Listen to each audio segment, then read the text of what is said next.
Hello, guys. Back again with another review. Yeah, review. Anyway, I was thinking, my bad about that. Was thinking about something. Anyway, today I'm gonna be reviewing Dragon Ball Z. Why the fuck did I say Dragon Ball Super Broly? I don't know why. It's natural. It's thick. Bless me. Always coming in my mouth, dabbing on myself. Anyway, um, I was gonna review Dragon Ball Super Broly, the new movie they just released. Kind of give my thoughts and what I think about it. Not initial thoughts. Time mulled over. My opinions on it.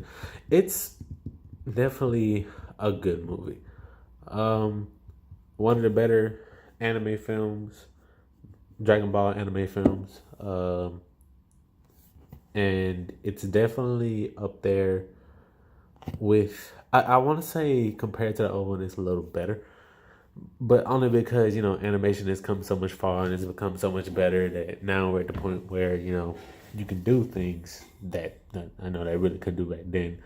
Um, Also, kind of you know, some of the other things that they weren't able that just didn't meld right with the old story. A lot of people didn't like the old story really, so I guess it felt like this is a character that he could really redo.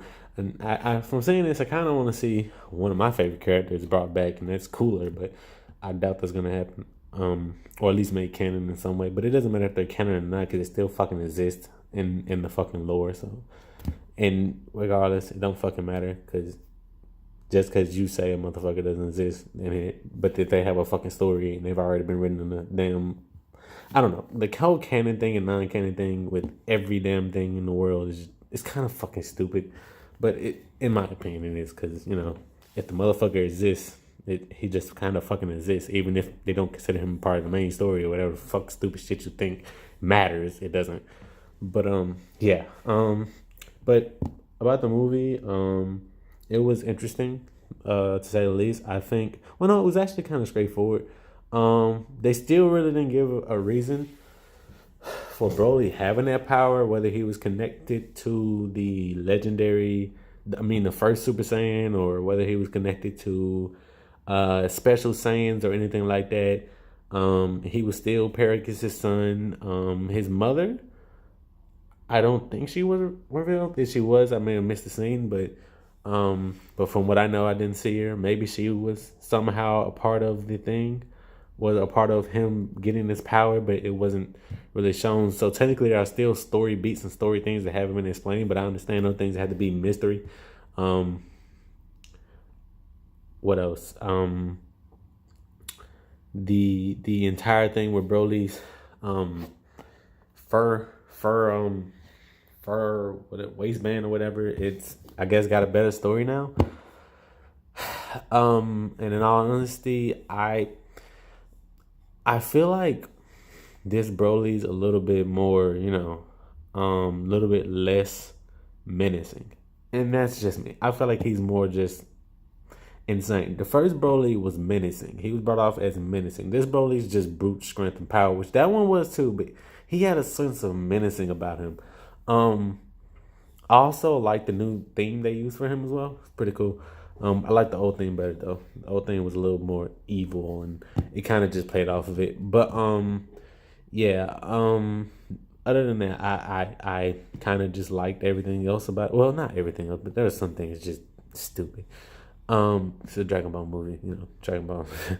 um, yeah. Goku and Vegeta both coming back here and fighting. Well, fighting in this movie, and I thought the Frieza fight was gonna be a little different, but it didn't. It was definitely not what I thought it was gonna be. Frieza didn't even really fight; he just really got wailed on for. I think in actual movie time, it was like an hour and some minutes, but in actual time, like you're watching the movie, I think it's a good 10-minute scene, or maybe less than that. But he's getting beat up really bad. But anyway, we're gonna get to that. Um, let's get into some of the things that I really enjoyed. Some things I enjoyed were the animation style, very, very, very beautiful, very eye popping colors. They really got you, visually stimulated in what was going on. New attacks that Goku used. Goku used a new attack on Broly that basically froze him in place. Um, Looks like something that he stole from somewhere else, but maybe I'm wrong. Maybe he didn't. Vegeta achieved Super Saiyan God form, the regular one, not Super Saiyan God Super Saiyan, but regular Super Saiyan God form with the red hair. Which I'm like, if you've already surpassed it, that's kind of stupid. That's another thing I found stupid. Why would you? I guess just to say that he got it, but at the same time, like I just don't. Why does he need it? Because he can just go stronger than it is. I don't know. But powers are still inconsistent in this movie. But that's okay. Broly living on a planet I thought was kind of cool.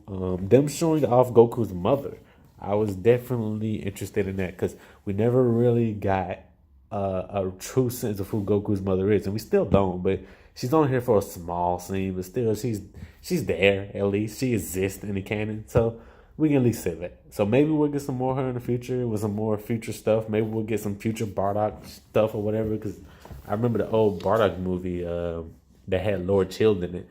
Was it Lord Chilled? Whatever his name is. And Bardock beat the brakes off of him. What else? The little love thing they tried to do with Broly. I didn't like it at first, but then I'm like, okay, whatever. It is what it is. I get it. She's a friend, blah blah blah, whatever. I don't care. Um, the character of Paragus, very weird. They threw him away halfway through the movie, and I guess he served his purpose to raise Broly and make him a monster, but then just throw him away halfway through the movie like he didn't matter. But I guess he kind of did lead to Broly going crazy, but well, not going crazy, but going ballistic with power. I want to say he did, but not that much. I don't know. He was already going crazy with power, so him shooting him. Okay. I'm getting way too far ahead of myself, but it just didn't make sense to me. The fact that he just did it out of nowhere. What else? Frieza's wish. We finally find out what Frieza really wanted and why he was even looking for Broly or looking for some more Saiyans or a way to get back to Earth and beat Goku and Vegeta. He was gathering the Dragon Balls, and his wish was he wanted to grow taller. Frieza wants to go taller, which I mean, to some they liked it because it made sense. No, it doesn't make sense.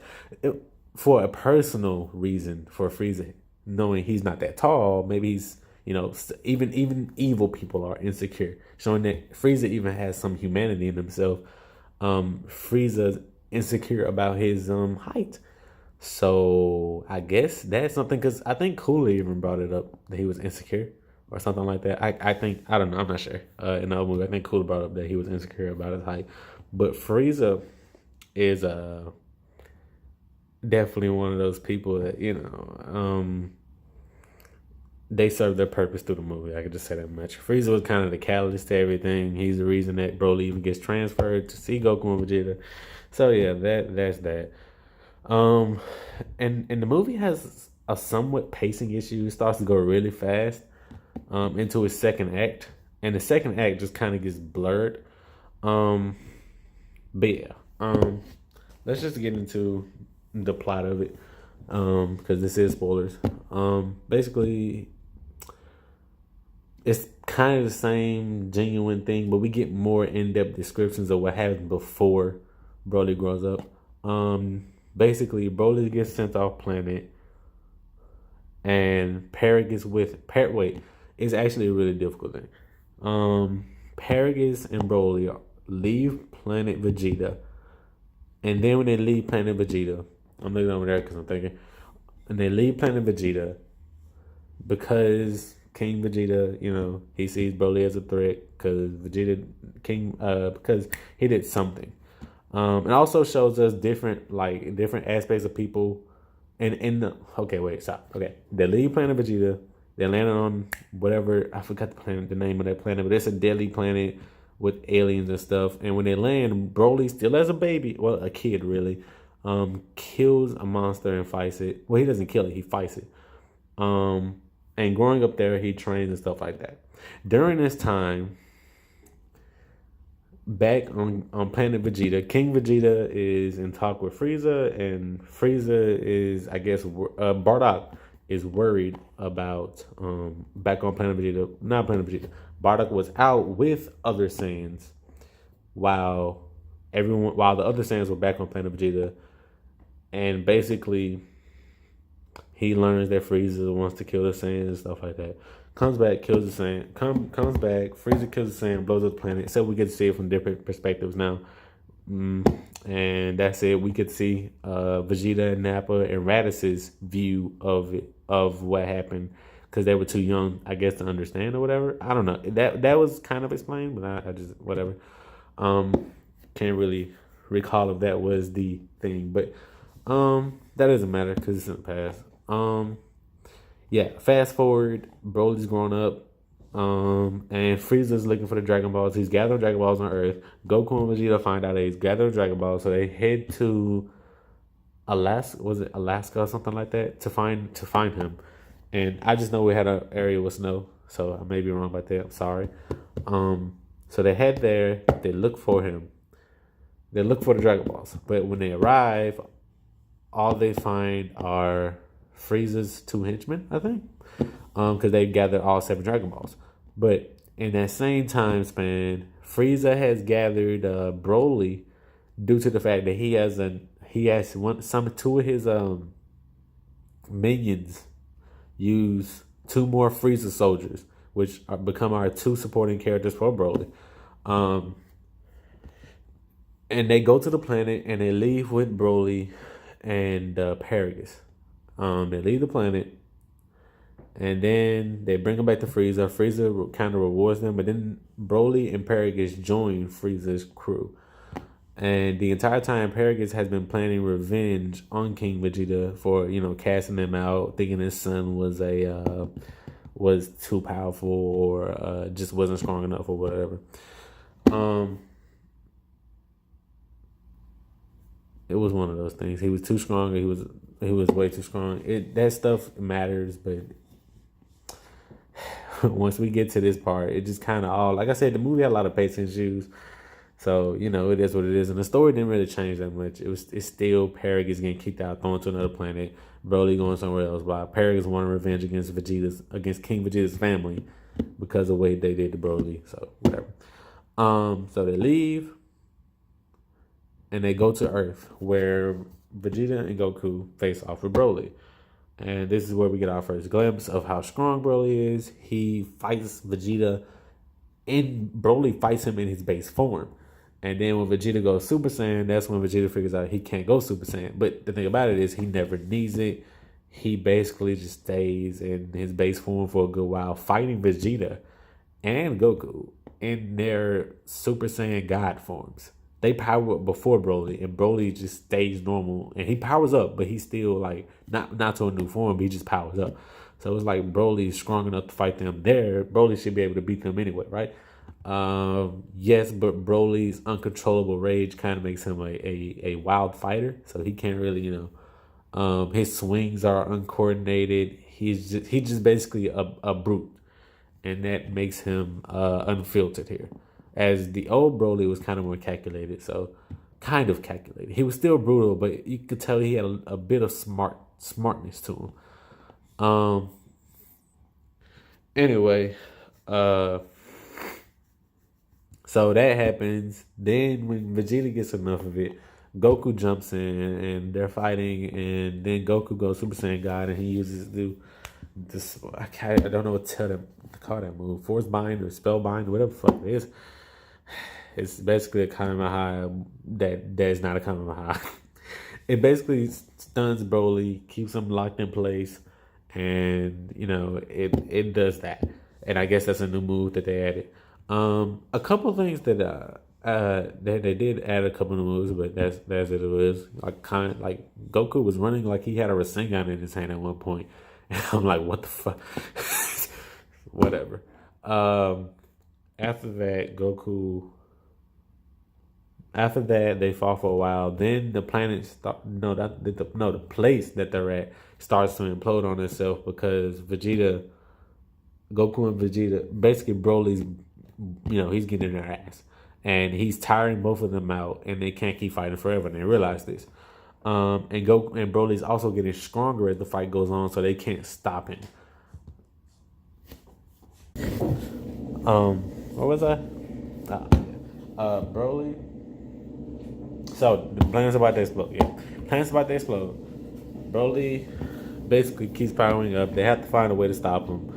So they come up with the plan to fuse, and this is the funniest thing in the movie, in my opinion. The funniest thing ever in the movie. They both decide to run a plan. So they both zoom around, they fly around for a little bit, and then they fly back to Frieza. And that's when he uses instant transmission to teleport both of them to Piccolo. And Piccolo's been talking to Goku this entire time. So they basically instant transmission. There it is, back to Piccolo. And during this scene, we stay where Broly is, and they leave Broly back to Frieza, and Frieza gets completely wrecked. I mean, wrecked. Frieza doesn't even get a chance to respond. He puts his hand he puts his hands up like this, like no, and Broly's just wails on him. Completely like side to side to side, beating the brakes. This is just like brutal. You think Frieza's supposed to be dead after this? Because like Frieza couldn't even do that to him in his golden form, which is coming up too. But like he was beating the crap out of him, and while he's beating the brakes off of Frieza, beating the absolutes, like just decimating Frieza. Goku and Vegeta are attempting the fusion. They fail twice, and they have to wait 30 minutes, I think it is, each time, and then the third time they get it. Basically, we get the confirmation that Viku and I forget the other one are canon, I guess, if you like those characters. They're always good comic relief characters. And basically they fuse and they go back to the battle, and Piccolo helps them fuse. I forgot to mention Piccolo. I keep forgetting he plays such a big part but such a small part at the same time. It's kind of good supporting role, but he didn't really get in the fight. They teleport back, and what we come back to is, I think either when we come back to it or while they're still doing it, Frieza transforms, and even when he transforms, Broly just punches him in the face. Like, he does this, and he does his little stance when he goes to go to form. All you see is Broly's hand just come up, boom, just completely let Frieza like have it. And he's in golden form too, so it didn't even fucking matter. Like you transformed just to get your ass beat. Like that's really what it was. Frieza, you transformed just to get beat the fuck up. So Frieza basically gets knocked the fuck out, and he has nothing else. Well, he doesn't get knocked out. I think he backs off when Goku and Vegeta come back. Gogeta, my bad, comes in. They fuse to Gogeta. They come in. They start fighting Broly, and then they're toying with him because Broly, like I said, with all his power, he's at full. I think he's at max strength and still continuing to get stronger. He's fighting him, and he's getting even stronger as the time comes. And at the same time, the girl, the people who got Broly and Paragus off the planet, I'm horrible at telling this story because it's just, I don't know. It's a lot. Paragus, even though the pacing was a little bit, but Paragus, just keep that in mind. Paragus is already dead at this point because Frieza shoots him, and he tells Broly. That's how Broly powers up even more because my dad's dead. I'm gonna kill everybody. So Paragus basically gets up. So not Paragus, but the people that got him off the planet, the woman and the other Frieza soldier, took the Dragon Balls from where Frieza was hiding them, and basically took those Dragon Balls and summoned Shenron to save Broly. Now during this time, Gogeta goes Super Saiyan Blue, and by doing that, they like I don't know if it's so much power. Like I'm not sure if it was part of. I'm pretty sure it was part of the fact that Gogeta was so powerful at this form that he could crack reality, and that's. I think that's just some movie bullshit. It's not canon. But watch people telling about, oh, he's strong enough to do this and that. Even though the Potara fusions tend really stronger. I cannot say that word. Even though in canon Vegeta is technically supposed to be stronger than Gogeta. Yeah. So that happens, and he's ripping holes through reality, and they're going through time and I guess different dimensions. And it wasn't explained, but he just did it, and you're kind of like, what? For me, I'm like, what the fuck? Like I don't want you to go that route, okay? Stay where the fuck you are. Don't stop all this reality time shifting. Like it's cool when other franchises do it because they don't have the characters that you do. The characters you have are like fucking dimension, or fucking planet blow uppers or whatever the fuck. Like they fucking planetarily strong. So I don't need you being a fucking dimension breaker. We already have gods. Like it's bad enough. I feel like a certain point you just need to fucking stop. Now it's time to fucking stop. That's the only thing that kind of I was like, okay, it's enough of this shit. I don't know. I don't know. I just get sick of that because I feel like there's a place that stuff needs to stay in. But I know that Dragon Ball kind of goes past all of that because there is no real like sense of like where powers lie, but we understand who stays at the top and who the new bad guy, how the bad guy squares up to the other people. We're supposed to know that, but we really don't fucking know because power levels, we're just going off of their feats and who they actually are. We can't calculate power levels anymore. I know at one point everyone was trying to calculate power levels, but it got to the point where power levels just got too fucking much to calculate. So, and I don't think in Super they really did calculations of power anyway. So, yeah. That happens. They basically end up beating Broly, and they're about to finish him off. And while doing it, they end up the two Frieza soldiers that are friends with Broly. And the other girl, the girl that's with him, likes him, but they end up sending him back to the planet Veiled, whatever it is. They send him back to the planet, and while he's there, he calms down, and we get to the end of the movie, and get to the end of the movie. Broly. A couple months later, Frieza escapes the planet. He's mad because he couldn't get the Dragon Balls. Goku and Vegeta lose their fusion, and they're happy that the battle is over. Like I said, Frieza flees. And we skipped to a couple months later. I think it was a month or a year later, something like that. It was some good time later. We skipped to some time later because, yeah, to show progression. So we skipped some time later. Come to it, Broly is recovering from the battle, and they've brought they don't have enough food to last them and stuff like that. Goku comes out of nowhere, and he explains how he tracked him down. Then after I don't know if I did that. He explains how he tracks him down. Then he goes but he basically talks to Broly. He gives them a house, some food, some water, all the other stuff to survive on the planet. Then the movie ends with Broly asking Goku, "What's your name?" And Goku turns around. He said, "My name is Goku, but you can call me Kakarot." And then the movie starts to go off. So we get our first little glimpse of I guess Goku and Vegeta. Goku, I guess, being called Kakarot for Broly, and we getting that, So basically, at the end, I kind of felt like Broly became a good. Well, Broly is a good guy now, or technically an anti-hero. I don't know. He's a good guy. He's not being painted as the bad guy or the guy that everyone is supposed to hate. He's not as sinister or maniacal as it was back in the old one. His story is a bit clearer now, although it's not that in depth or that deep. It's still regular story. So yeah. How do I feel about the movie as a whole? Good and bad. I still love it. I still love the fact because I'm a big Broly fan. I love both versions of Broly, so it doesn't matter which one. I love to just watch both of them, and I'm a big fan of this shit anyway. So, yeah, I'm happy with it. Not that many complaints, but just a few. Definitely worth seeing.